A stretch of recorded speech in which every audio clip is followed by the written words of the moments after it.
Jean-François Boucher, professeur au département des sciences fondamentales, associé à la chaire de recherche en éco-conseil. Je suis responsable scientifique du projet Carbone Boréal, donc qui vise à trouver les pistes de valorisation, les potentialités de la forêt, notamment boréale, vis-à-vis de la lutte au changement climatique.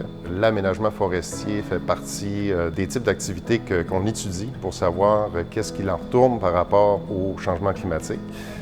La capacité de stockage des forêts et aussi les autres bénéfices et co-bénéfices que génère la forêt par rapport à une vision plus globale qu'on appelle de l'éco-conseil. On est une université qui est au centre finalement de la forêt boréale. On le fait en toute modestie avancer quand même beaucoup la science de la dynamique forestière, de la forêt boréale en particulier, depuis donc maintenant 20, presque 30 ans, avec plusieurs chercheurs. Ce sont des équipes de recherche qui sont à la fine pointe de la recherche à l'échelle mondiale. On peut l'affirmer sans aucun problème, supporté par la science, que cette récolte-là se fait de façon durable.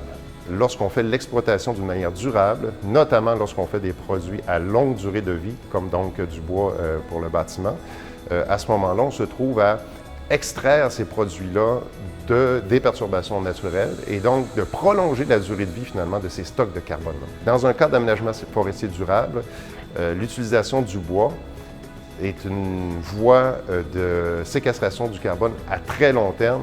Et d'ailleurs, le GIEC nomme les produits du bois comme étant une des potentialités très intéressantes pour la lutte au changement climatique.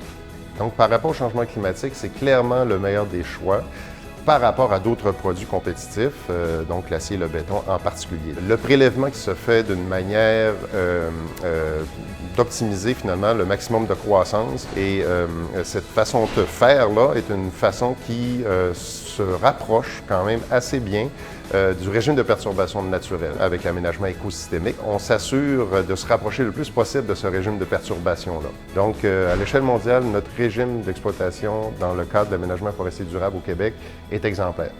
La forêt boréale, au Québec en particulier, au Canada en entier, on peut affirmer qu'elle se porte très bien.